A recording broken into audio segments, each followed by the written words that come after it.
Chapter 1.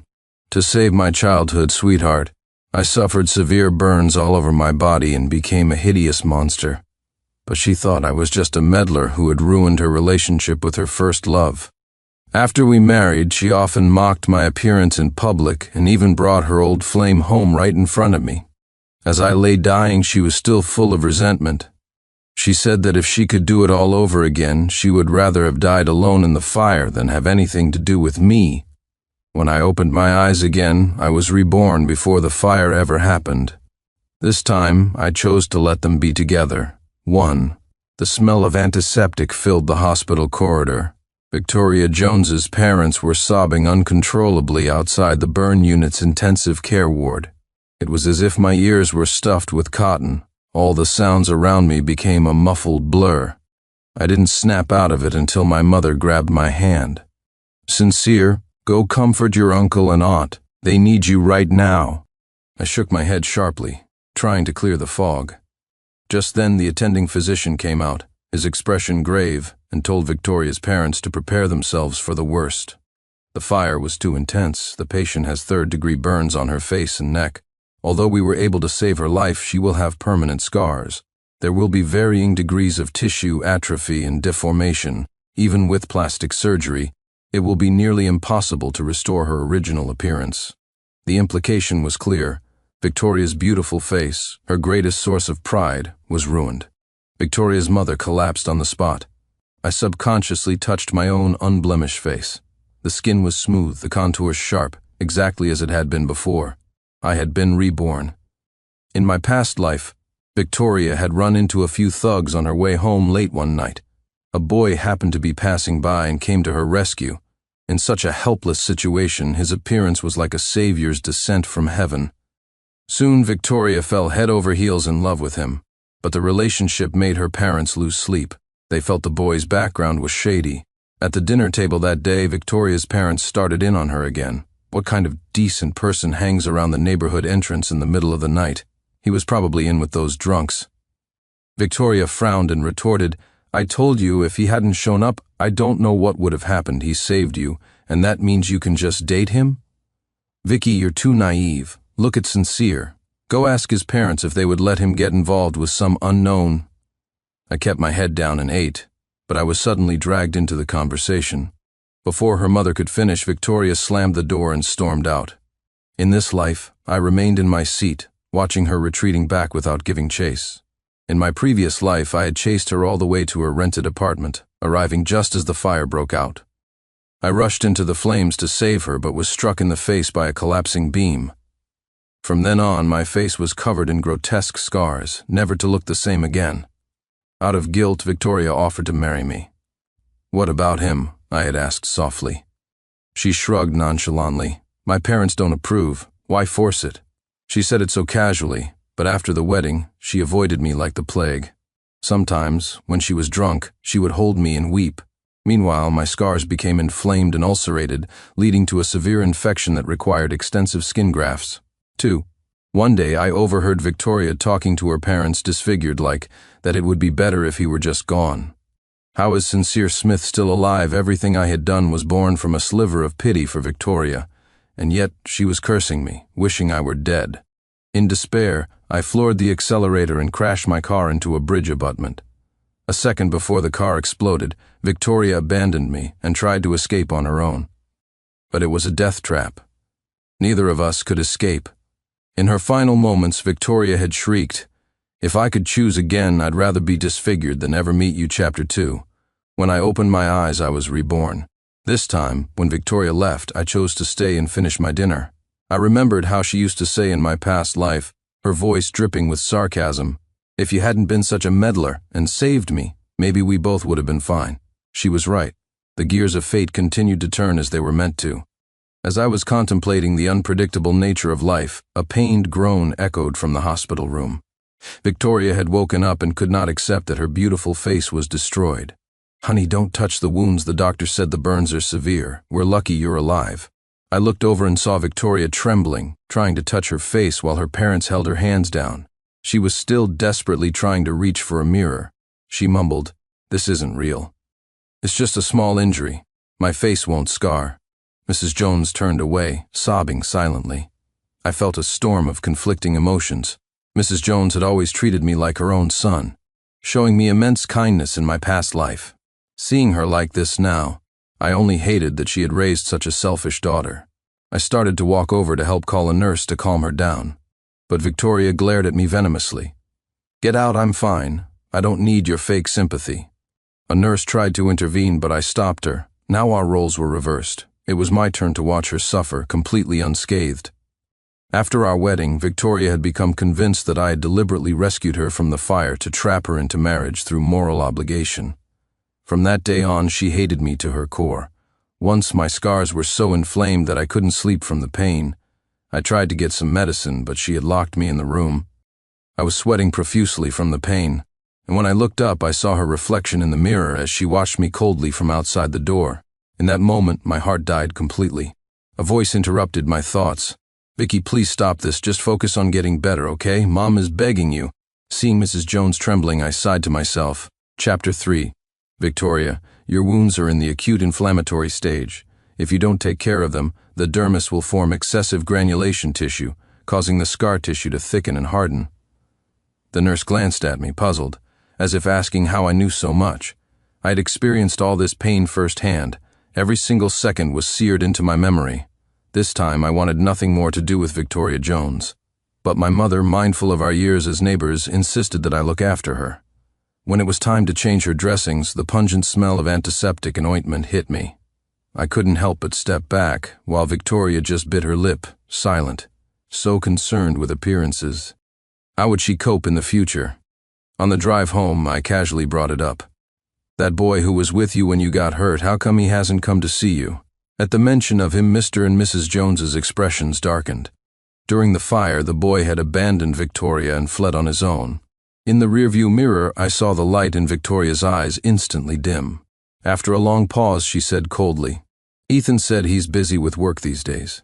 He'll come see me in a few days." I knew her too well. She was just trying to save face. Mrs. Jones started to say something, but Mr. Jones gently tugged on her sleeve. I decided to press the sore spot, speaking deliberately to her mother. Just let her see whoever she wants. After an injury this severe, seeing someone she likes might lift her spirits. I wanted nothing more. I only hoped Victoria and Ethan Miller would be entangled for a lifetime and stop hurting others. Mrs. Jones opened her mouth, then closed it again, remaining silent. I knew exactly what she was thinking. Victoria and I were childhood sweethearts, and both our families had always assumed we would get married.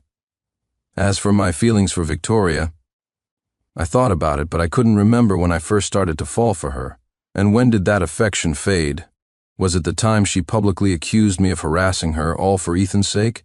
Or was it the day she forgot my birthday because she was with him? Now I saw her as a stranger. I wouldn't go out of my way to seek revenge. But I wouldn't intervene in her life again either. I wished her and Ethan Miller a lifetime of happiness together. I just wondered if that Ethan fellow could handle the misery that was to come. My family and the Joneses were neighbors, but as long as I didn't initiate contact, we never ran into each other. It was a week before I saw her again.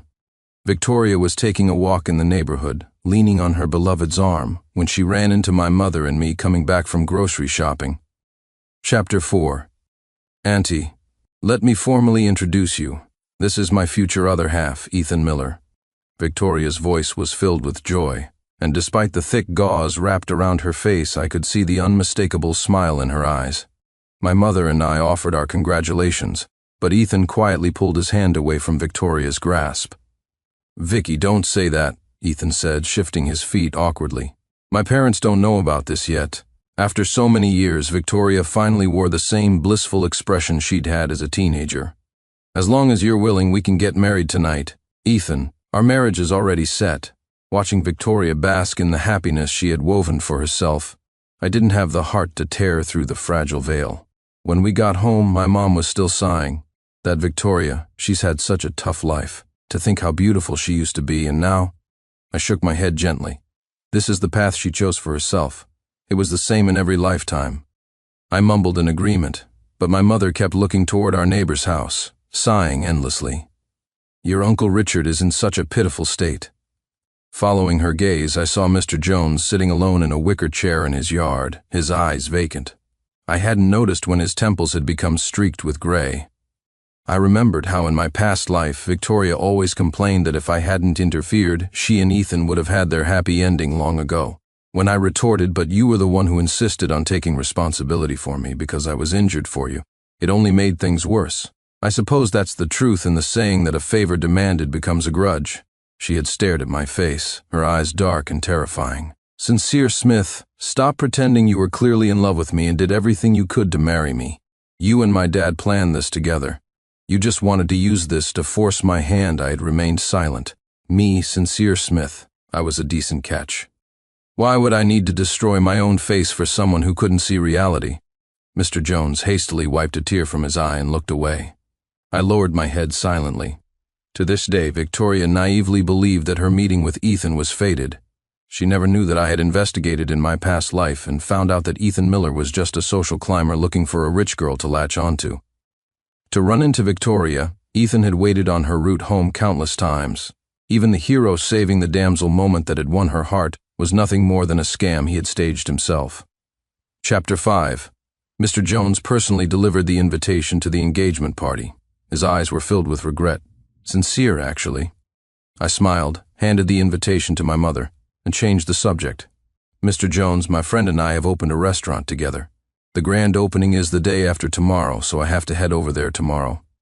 In my previous life, after I was disfigured, Victoria wanted nothing to do with me. Only my university roommate came to visit occasionally. Every time I was rolling on the floor in agony from my scars, he was the one who would carefully help me up, never once showing any disgust at my scarred face. But he was unlucky himself. He married a moocher who funneled all his salary into her younger brother's business ventures. In this life, I would get him out of there before he could ever get married. I considered it repayment for his past kindness. Mr. Jones froze for a moment, then said my decision was too hasty. Later that night, there was a knock on the door. I opened it to find Victoria, her face wrapped in thick gauze, with only her eyes showing. I frowned and tried to close the door. She stuck her hand out to stop me. After a moment of silent confrontation, she pulled a small bag of candy from her purse. "You're moving away to start a business, so you can't come to my engagement party?" Chapter 2. I nodded but didn't take the candy. She was silent for a long time before she suddenly apologized. What I said at the dinner table that day was too harsh. I was just angry at my dad. Don't take it to heart. What had she said? Oh, right. Mr. Jones was against her relationship with Ethan, thinking I was the most suitable choice. Victoria had directed all her anger at me. "In your dreams, I don't have the slightest feeling for Sincere Smith, so don't waste your breath." I didn't know if those words were meant for me or for her father. Now it didn't matter anymore. I gave a faint smile. "Right. I still have to pack. You should go home." The next day, I met up with my friend, and we flew directly to our destination. The restaurant's business was surprisingly good, with a constant stream of customers. Here, we heard countless stories from all walks of life. One night, as we were closing up, chatting and drinking with a few regulars, Leo suddenly said, "Sincere, you've changed a lot." I looked at him, puzzled. "How so?" "You're so independent and capable now, you do everything yourself. You weren't like that in university. You'd lie in bed and make me bring you a glass of water." His exaggerated tone made me laugh. After being disfigured in my past life, I needed help with everything. This time I was perfectly fine, and I was determined to pay back his kindness tenfold. Chapter 6. A year later, I saw Victoria Jones again. I'd just gotten home when I noticed the neighbors were moving. When I ran into Mrs. Jones, she recognized me, then immediately turned and walked away. Her reaction was the complete opposite of what I had expected. "Mom, where are they moving to?" I asked, a little curious. The atmosphere between our two families felt strange this time I was back. Did something unpleasant happen while I was away? My dad started to say something, but then he just shook his head and swallowed his words. From my bedroom window, I had a clear view of everything next door. Victoria was covering her face, walking cautiously with each step. The face that was once the envy of so many was now hidden behind thick layers of gauze. Mr. Jones was moving furniture when he suddenly lost his temper. He slammed a cardboard box onto the ground, turned around and slapped Victoria across the face. The scene reminded me of when she used to get spanked as a child for being naughty. But this time, the snippets of conversation I overheard made me realize this was something far more serious. And stranger still, where was Ethan Miller? I must have been staring too intently. because my dad tapped me on the shoulder, displeased. They were about to get engaged. Old Jones saw how determined his daughter was, so even though he was reluctant, he had to accept it. Look at the state Victoria is in now. What kind of good family would want her? Sigh. My dad always had a knack for putting himself in other people's shoes. Just get to the point, I said, cutting off his long-winded story. Only then did I learn that Ethan Miller had scammed Victoria out of $300,000. Although both our families were well off, that was still a substantial amount of money. The Jones family had been desperate to finalize the marriage, and the money was transferred to Ethan on the day of the engagement party. Who would have thought that 3 months later, Ethan would suddenly start a rumor that Victoria was cheating on him with another man? He even produced some suggestive photos and stormed over to the Joneses' house to cause a huge scene. To put it bluntly, he wanted to call off the wedding. Ethan had shouted, "Look at her ugly face now, she doesn't even look like a normal person anymore. How could I possibly spend my life with a monster like that?" We're through. Victoria had just stood there, completely stunned. Seeing her daughter in such a state, Mrs. Jones was naturally unwilling to let him go so easily. Finally, left with no other choice, they agreed to break up but demanded the money back. But Ethan's family brazenly claimed the money was compensation for their emotional distress. They refused to return a single cent. Now, the Jones family had not only lost the money but also their reputation. They were utterly humiliated. The old couple, who had lived in the neighborhood for decades, were now too ashamed to even leave their house. After hearing all this, I had intended to stay out of it.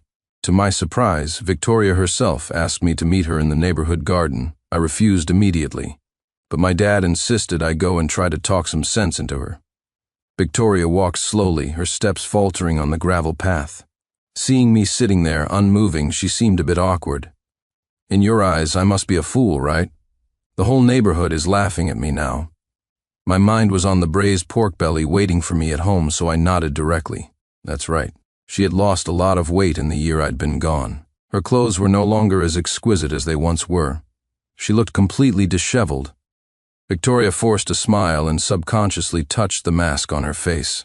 Chapter 7. This face is so ruined I just want to rip it off. If she continued this self-destructive spiral, she was probably not far from permanent disfigurement. To be honest, I was kind of curious to see that. Although $300,000 wasn't enough to bankrupt the Jones family, it was enough to make them feel the pain for a while. After a long silence, Victoria's expression turned serious. "Sincere, do you believe that Ethan never had any of those photos?" Her words took me by surprise. Seeing my astonishment, Victoria pointed at her own face bitterly. "Look at the state I'm in. Who would want me now?" "So, Ethan, it was all lies, just slander." Victoria wrapped her arms around herself and looked up at the sky. The more she tried to act indifferent, the more obvious the pain in her eyes became. "He found a rich man's son. He just wanted to get rid of me." I had expected something like this, but Ethan Miller was ruthless. Not only did he betray her, but he also turned the tables and shamelessly pocketed the money. I wondered if his conscience was clear. Victoria suddenly asked me, "You used to avoid Ethan whenever you saw him. Why didn't you try to stop me that day when I chased after him?" I was at a loss for words. Unbelievable. No matter the situation, a woman like her could always find a way to blame someone else. Not wanting to continue the awkward conversation, I stood up and kept my distance. "I have to go. Don't look for me again." Just as I was about to turn away, Victoria grabbed my wrist. "If you had stopped me back then, would things have turned out differently?" I shook her hand off, my voice cold. "Impossible. I never would have stopped. You." I had come home this time to take a break and to give Leo some time to handle his personal affairs. It was strange. After all the twists and turns, he and his girlfriend had somehow ended up back together. I couldn't be bothered to persuade them to break up anymore. Chapter 8. In a way, Leo and Ethan were both stubborn. Once they set their minds on something, they didn't give up easily.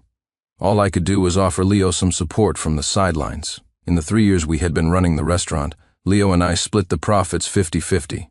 My savings grew and grew, but Leo had nothing to show for it. Every penny went into that woman's pocket. The one silver lining was that he finally saw the moocher's true colors before they got married. I hadn't been home in a whole year, and this time I was treated like a returning prince. But a few days later, I heard my dad slam the door with a loud bang. I immediately jumped out of bed and grabbed the cash from my bag. "Dad, you want some of this?" I tried to cheer him up like they do in the movies, but then I saw that his eyes were red. "What's wrong?" I dropped the joking tone. "Did you get into another fight with Mom?" My dad had been neighbors with the Jones family for decades, but today was the first time I had ever heard him curse them out. "Your mom heard the Joneses' company hasn't been doing well lately, so she went over to see if she could help. And do you know what Mr. Jones said?" I waited quietly for him to continue, but he was so angry that tears were welling up in his eyes. "That old fool actually said that I should come back and convince you to consider getting together with Victoria." I was stunned. That was unbelievably shameless. He also said that it was their fault Victoria was so immature, and that he could tell you had feelings for her. But where were they as parents when Victoria treated you so horribly back then? I couldn't help but let out a cold laugh. So that was the Jones family's game. We raised our son all these years, so why should he have to take care of a disfigured girl? The way she is now, who knows if she'll be throwing tantrums every day. As he spoke, I noticed my dad was secretly watching my expression. Seeing that I had no reaction, he lowered his voice and asked, "Sincere, but seriously, you two grew up together. You don't still have feelings for her, do you?" I stuffed the money into his hand. "Don't even think about it. God had given me a second chance. I wasn't about to make the same mistakes all over again. As for the Jones family, let them self-destruct. In my past life, the final break between Victoria and me happened after a night of drinking. At the time, I had actually believed she was over Ethan Miller. 6 months into our marriage, she had, for once, offered to have dinner with me. Chapter 9. After dinner, I opened a bottle of wine. When I was slightly drunk, I curled up on the sofa and started to cry softly. I was in my early 20s, the prime of my life, yet my face was ruined. Seeing me like this, she was uncharacteristically gentle, reaching out to wipe away my tears. "I'm here. Don't cry." I looked up at her with my red, tear-filled eyes, finding her sudden tenderness almost unbelievable. Under her soft, comforting words, the tight string of my emotions finally snapped. I threw myself into her arms and sobbed uncontrollably. "Vicky, I'll never be able to face anyone for the rest of my life." Victoria gently patted my back. "Don't worry. I know you were only trying to protect me. It's thanks to you that I'm alive and able to sit here talking with you." I pulled away from her embrace and asked in a small voice, "Do you really mean that?" After 20 years of friendship, I knew exactly what Victoria looked like when she was truly happy. After our marriage, her eyes always carried a faint hint of melancholy, which I had noticed. But in that moment, Victoria wiped the tears from my face with her fingertips and made me a solemn promise. "What about you, Sincere? Do you have feelings for me? Growing up, did you always want to be with me?" The secret feelings I had buried since my youth were brought back to the surface. My heart pounded violently, the thumping echoing in my ears. Meeting her expectant gaze, I answered softly, "Yes." The next second, I watched as the tenderness in Victoria's eyes vanished, replaced by a bone-chilling mockery. She leaped to her feet, backing away a few steps, and pointed at my face, scolding me for my audacity. "So it was because of those little feelings that you ran into the fire, leaving me with no choice but you. You've ruined my happiness for the rest of my life. Are you satisfied now? Sincere Smith, the thought of us spending the last 20 years together makes me sick to my stomach." The alcohol had worn off. I stared blankly at the woman before me, who had transformed in an instant. The sudden change left me completely blindsided, but in her eyes, my confusion was just a pathetic act.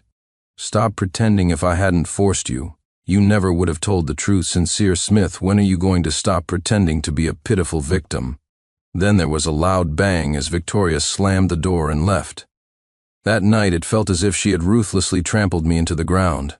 Only later did I find out. That was the day Ethan Miller held his engagement ceremony. He had married into the family of a wealthy local matron and now had to take care of her older son. Chapter 10. After Victoria's mother tried to set us up, I adopted a cold shoulder policy toward the Jones family. Mrs. Jones tried several times to find an opportunity to talk to me. I always rejected her with the harshest words I could muster, saying that my bright future shouldn't be wasted taking care of a disfigured woman. Eventually, she gave up on the idea. After all, I was now a successful businessman, and I kept my distance from anything imperfect. The day after Leo broke up with his girlfriend, we returned to the restaurant. A month of peace passed before Leo's ex-girlfriend showed up at our door. That day, she threw a tantrum, screaming and rolling on the floor, scaring away more than half of our customers. Leo was furious and immediately called the police, but the woman said with confidence, "Officer, this is a couple's dispute. He owes me money, and I'm here to collect. I'll leave as soon as I get paid." We managed to get rid of her the first time. The second time was also successful, but after she came back several more times, even the police were at a loss. This kind of troublesome woman who knows the law is the trickiest. She hasn't caused any actual harm, so we don't have the authority to take action. Leo clenched his fists, struggling to contain his anger. "You're the one who took over 100,000 from me, and now you're turning it around on me? Give up. You're not getting a single cent," the woman sneered and sat down at the entrance of the restaurant. She looked as if she wouldn't leave until she got what she wanted. For 3 consecutive days, business was abysmal. Just as Leo was about to break, the security guards I had hired finally arrived. They acted swiftly, chasing the woman away in a disheveled mess. Just as she was about to flee, Victoria happened to appear. The woman, who had been looking defeated, suddenly perked up. "Well, if it isn't the great Miss Jones?" Victoria was well known in town, so it was no surprise the woman recognized her. "I heard Miss Jones was betrayed by her fiancé. Are you here looking for a new sucker to take you in? Why don't you show some kindness and give me a little pocket money? 3 million should be enough, haha." Victoria's face flushed with anger as she told her to get lost. She even threatened, "If you come here to cause trouble again, I'll beat you up every time I see you," but the woman just looked Victoria up and down with contempt, her tone dripping with acid. "Victoria Jones, do you still think you're the little princess born with a silver spoon in her mouth? You're nothing but a fallen socialite now. Stop acting so high and mighty." Victoria clenched her fists, her body trembling, but she couldn't say a word. I sighed softly and turned back into the restaurant. Whatever. I had enough assets and family backing to support me. I certainly didn't need her playing the hero here. Chapter 11, but I had underestimated Victoria's persistence. She followed me in quietly, her eyes full of longing as she looked around. Finally, I asked softly, "Did your parents know you came here on your own?" Victoria lowered her head and said nothing. "Don't tell me you came all this way just to tour my restaurant." Seeing her still looking dejected, I sighed softly. Just as I was about to ask her to leave, she finally spoke. She said, "Sincere, my family is bankrupt." Even though I had anticipated it, hearing the news from her own lips still left me stunned. How is that possible? I remembered that the Jones family owned several storefronts in the most prosperous part of the city center. The income from those properties alone should have been enough for her to live a life free of financial worries. Faced with my questioning, Victoria suddenly broke down and cried. In that moment, I felt as if I were seeing my own tear-streaked face from my past life. But the Victoria from my past life was never this gentle. Every time I cried, all I ever got was the sight of her back as she slammed the door and left. "Sincere, I truly know I was wrong. Please, come back to me." Her words made me laugh. In my past life, she said that being with me was a mistake. In this life, she wanted to start over. You can't have it both ways in this world. We were never truly together, so how can we start over? Why don't we talk about your family's bankruptcy instead? After a moment of silence, Victoria finally stammered out the truth.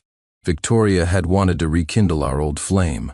The $300,000 was gone, and she had little left. Just as she was trying to figure out how to raise money, she happened to hear about a surefire investment project. It claimed that any investment would be guaranteed to double. At first, Victoria was cautious. After a trial investment of $10,000, the company sent someone over a few days later with all sorts of luxury goods. Designer handbags, diamond jewelry, you name it.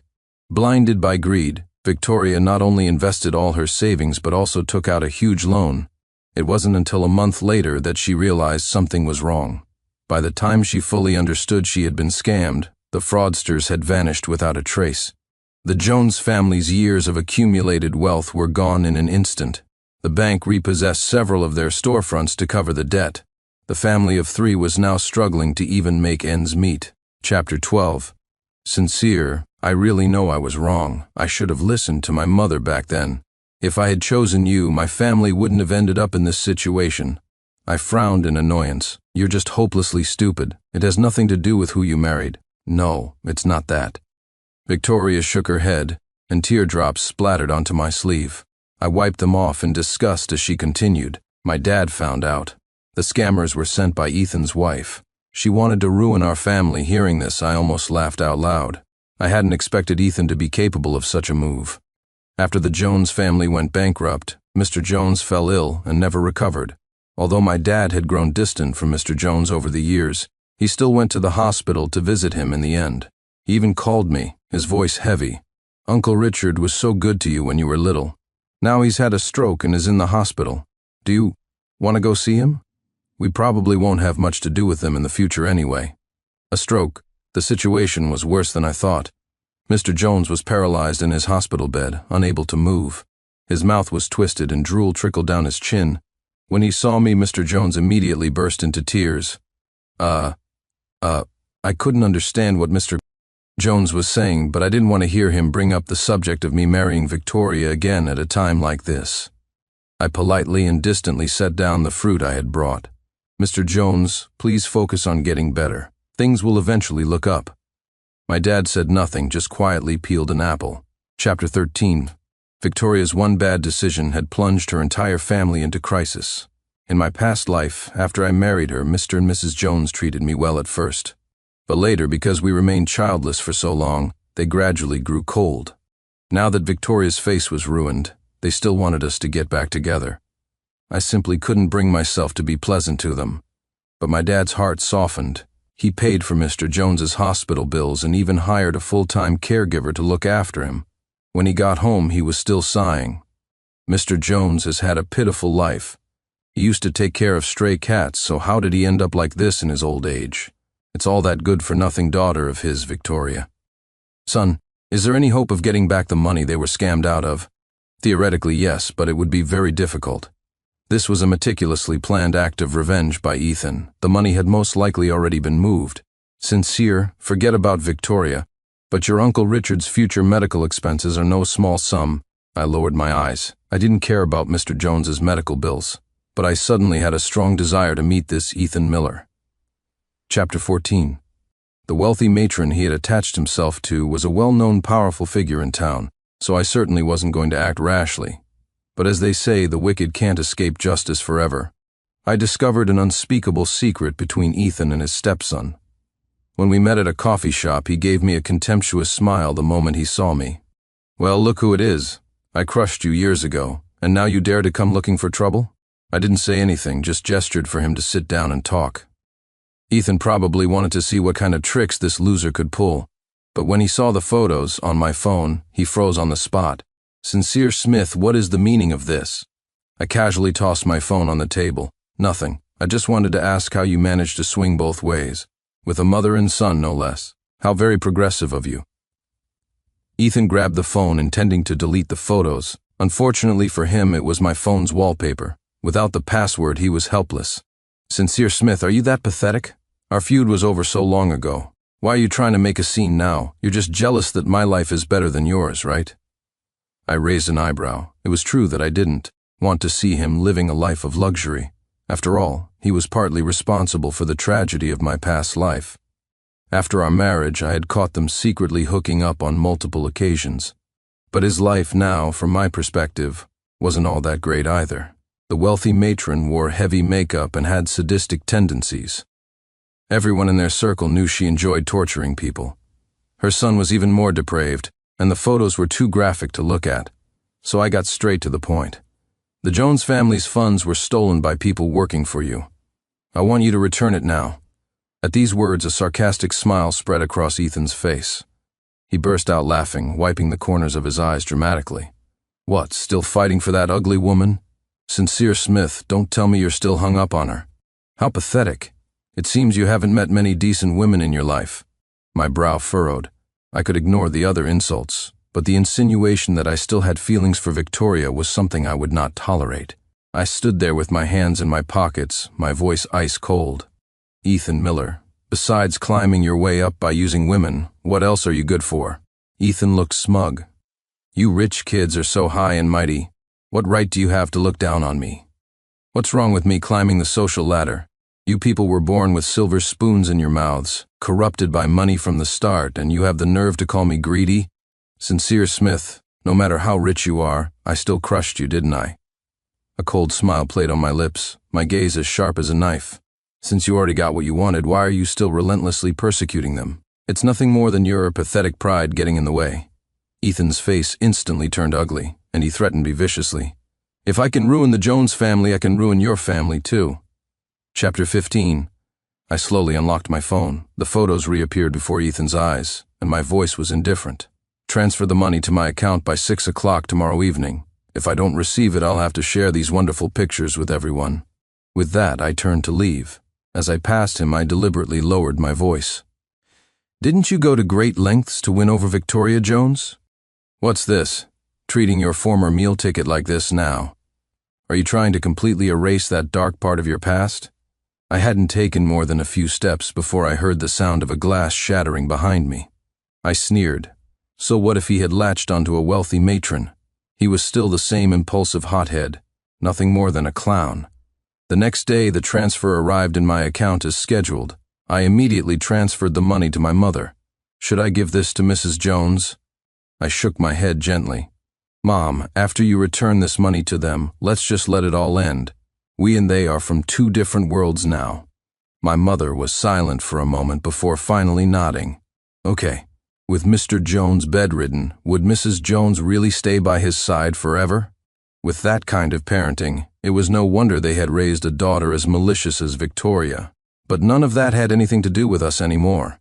From now on, we were just ordinary strangers.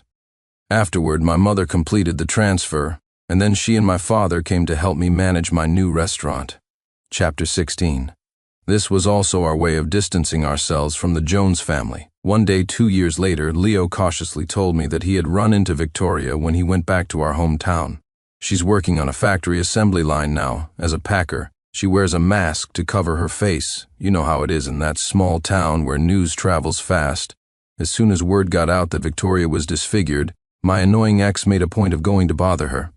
Apparently, she's been through several jobs and can't hold one for long. Any position that requires her to show her face, the boss sees her and finds an excuse to fire her. Now, she can only do odd jobs in the shadows, out of sight. I nodded calmly, feeling nothing. Considering how she had driven me to disfigurement and suicide in my past life, this punishment was nothing. The implication was clear. She was destined to be disfigured sooner or later. Also, Leo hesitated. Her mom ran off with a younger man a year ago. I think the guy was only 2 years older than Victoria. Her dad had no one to take care of him, so he passed away 6 months ago. Such an ending was to be expected. Seeing Leo's hesitant expression, I asked, "Do you think I was too cruel?" Leo thought for a moment and then shook his head. "The Jones family brought it on themselves. What does it have to do with you?" I nodded silently and went back to managing the restaurant's affairs. Behind me, Leo was still muttering, "Sincere, don't blame yourself.